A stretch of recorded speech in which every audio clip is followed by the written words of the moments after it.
ये आकाशवाणी है। अब आप लवली निगम से समाचार सुनिए।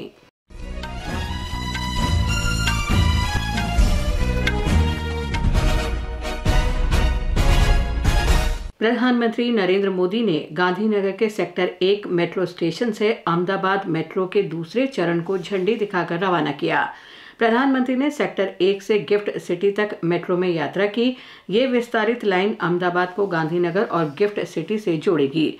श्री मोदी अहमदाबाद में 8,000 करोड़ रुपए से अधिक की कई विकास परियोजनाओं का लोकार्पण और शिलान्यास करेंगे। प्रधानमंत्री अहमदाबाद और भुज के बीच देश की पहली वंदे भारत मेट्रो ट्रेन का शुभारंभ करेंगे। श्री मोदी नागपुर से सिकंदराबाद, कोल्हापुर से पुणे, आगरा कैंट से बनारस, दुर्ग से विशाखापत्तनम, पुणे से हुबली समेत कई वंदे भारत रेलगाड़ियों को झंडे दिखाकर रवाना करेंगे और इस दौरान वाराणसी से दिल्ली तक पहली 20 कोच वाली वंदे भारत रेलगाड़ी भी रवाना की जाएगी। प्रधानमंत्री पीएम आवास ग्रामीण योजना के अंतर्गत 30,000 से अधिक घरों को स्वीकृति देंगे। श्री मोदी इन घरों के लिए पहली किस्त भी जारी करेंगे। इसके अलावा पीएम आवास ग्रामीण योजना के अंतर्गत घरों का निर्माण कार्य भी शुरू किया जाएगा। प्रधानमंत्री नरेंद्र मोदी ने पर्यावरण अनुकूल विकास और शून्य कार्बन उत्सर्जन का लक्ष्य प्राप्त करने के लिए भारत की प्रतिबद्धता दोहराई है। श्री मोदी ने आज वैश्विक नवीकरणीय ऊर्जा निवेशक सम्मेलन और प्रदर्शनी का उद्घाटन किया। प्रधानमंत्री ने गांधीनगर के महात्मा मंदिर में पीएम सूर्यघर मुफ्त बिजली योजना का भी लोकार्पण किया। श्री मोदी ने गांधीनगर में पीएम सूर्यघर मुफ्त बिजली योजना के लाभार्थियों से बातचीत भी की।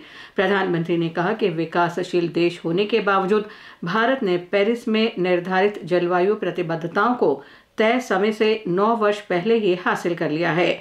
उन्होंने कहा कि पीएम सूर्यघर मुफ्त बिजली योजना के साथ भारत का प्रत्येक घर बिजली उत्पादक बन जाएगा। 8वां भारत जल सप्ताह 2024 कल से नई दिल्ली में शुरू होगा।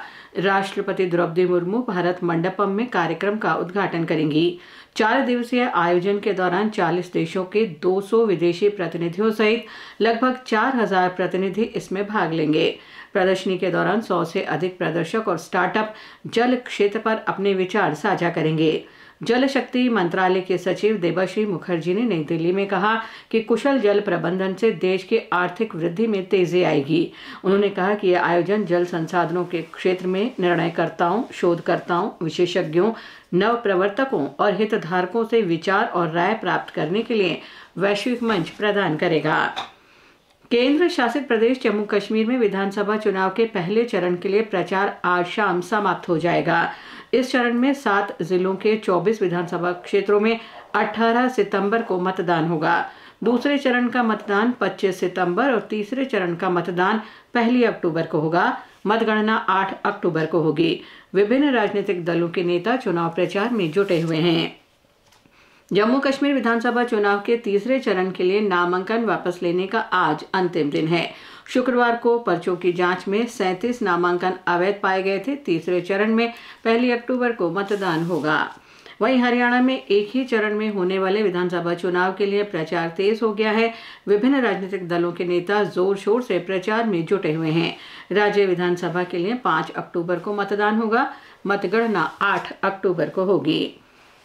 स्वच्छता ही सेवा अभियान 2024 कल से शुरू होकर 2 अक्टूबर तक चलेगा। इस वर्ष इसका विषय है स्वभाव स्वच्छता, संस्कार स्वच्छता। इस अभियान के अंतर्गत पर्यटन स्थलों, सार्वजनिक भवनों, व्यावसायिक क्षेत्रों, जलाशयों, चिड़ियाघरों, अभयारण्यों और सामुदायिक तथा सार्वजनिक शौचालयों सहित विभिन्न स्थानों पर श्रमदान और सामूहिक रूप से बड़े पैमाने पर सफाई की जाएगी। मौसम विभाग ने आज झारखंड में मूसलाधार बारिश की चेतावनी जारी की है। विभाग ने गांगे, पश्चिम बंगाल, उत्तरी छत्तीसगढ़ और उत्तरी ओडिशा में भी मूसलाधार बारिश होने की संभावना जताई है। मौसम विभाग के अनुसार गांगे पश्चिम बंगाल पर बना गहरा दबाव अब भी धीरे धीरे पश्चिम उत्तर पश्चिम क्षेत्र की ओर बढ़ रहा है। चीन में एशियाई चैंपियंस ट्रॉफी हॉकी के सेमीफाइनल में इस समय भारत का मुकाबला दक्षिण कोरिया से हो रहा है। ताज़ा समाचार मिलने तक दोनों ही टीमें गोल रहित बराबरी पर हैं। दूसरा सेमीफाइनल पाकिस्तान और चीन के बीच खेला जा रहा है। दोनों टीम 1-1 की बराबरी पर हैं। इसके साथ ही ये समाचार बुलेटिन समाप्त हुआ।